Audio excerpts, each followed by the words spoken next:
Hi this is देव। अगर आप लोग आईआईटी जैम पहली बार दे रहे हैं तो आपके लिए ये वीडियो थोड़ा सा यूजफुल है, क्योंकि इस वीडियो में हम लोग बात करने वाले हैं कि आईआईटी जैम फिजिक्स में क्या क्या पेपर इंस्ट्रक्शंस होते हैं, मतलब कि उनके रूल्स क्या होते हैं, पेपर को रूल्स देने के लिए कितने नंबर ऑफ क्वेश्चन होते हैं, मार्क्स कितने होते हैं, किस सेक्शन में कितने क्वेश्चन कितने नंबर के होते हैं। तो इन सब बातों को हम डिस्कस करने वाले हैं। सबसे पहला, एग्जामिनेशन पता है आपको 3 घंटे का होने वाला है, और 3 घंटे के एग्जामिनेशन में आपको 60 क्वेश्चन मिलेंगे, और ये 60 क्वेश्चन होने वाले आपके 100 मार्क्स के। पूरा एंटायर पेपर 3 सेक्शन में डिवाइड होगा। हर एक सेक्शन में हर एक क्वेश्चन कंपलसरी है। यूपीएससी में आपको ऑप्शन मिलते हैं, बट यहाँ पर आपके पास कोई भी ऑप्शन नहीं है। सारे सेक्शन के सारे क्वेश्चन आपको करने ही पड़ेंगे। सेक्शन ए की बात करें तो 30 मल्टीपल चॉइस, मतलब कि सिर्फ 4 में से सिर्फ एक ऑप्शन सही होगा। तो आपको 30 मल्टीपल चॉइस क्वेश्चन मिलेंगे, उसमें से 10 क्वेश्चन 1 नंबर के और 20 क्वेश्चन 2 नंबर के। तो कुल मिलाकर 30 क्वेश्चन 50 नंबर के हुए, राइट। तो ये सेक्शन ए की बात हुई। सेक्शन बी क्या है? Multiple select question. इसका मतलब है कि एक से ज़्यादा ऑप्शन सही हो सकते हैं। हो सकता है चारों ऑप्शन सही हो, 3 सही हो, 2 सही हो, या फिर 1 सही हो, 0 ऑप्शन सही हो, ऐसा पॉसिबल नहीं है।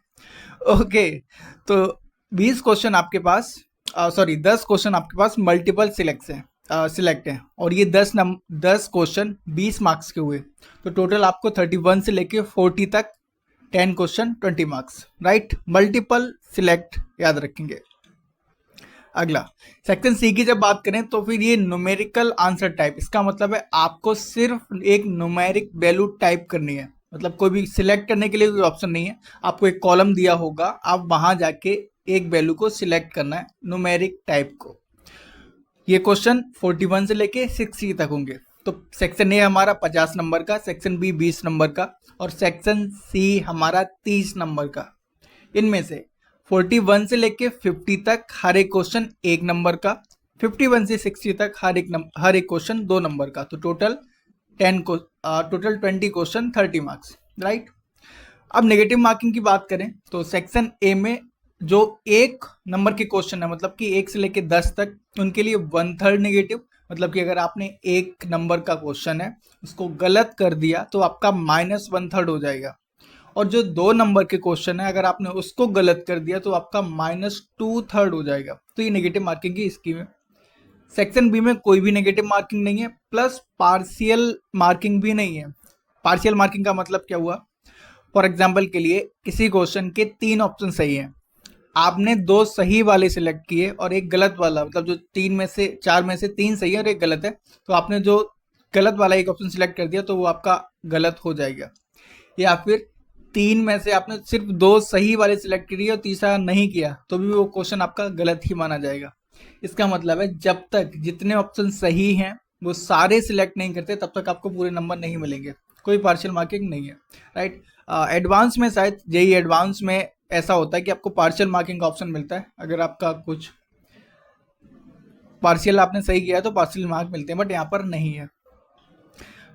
और सेक्शन सी के लिए यहाँ पर आपके पास कोई भी नेगेटिव मार्किंग नहीं है, जितने चाहे आप मर्जी से गलत कर सकते हैं। गलत करना नहीं है, आई मीन अगर होता है तो चिंता करने की बात नहीं है।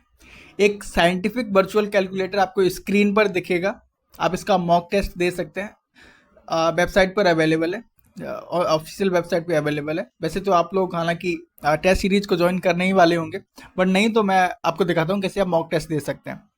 तो एक वर्चुअल कैलकुलेटर आपको दिया जाएगा, स्क्रीन पर ही है, माउस का यूज़ करके आपको उस पर टाइप करना और वो कैलकुलेटर वैसे काम करेगा।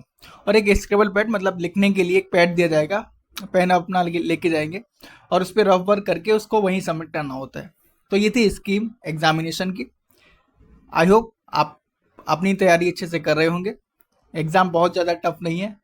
परसेप्शन, डेडिकेशन एंड पेशेंस, ये 3 चीज़ें चाहिए आपको इस एग्ज़ाम को पास करने के लिए। अगर आपके पास ये 3 चीज़ें हैं तो आसानी से इस एग्ज़ाम को आप पास कर सकते हैं। मिलते हैं नेक्स्ट वीडियो में, तब तक के लिए बेस्ट ऑफ लक।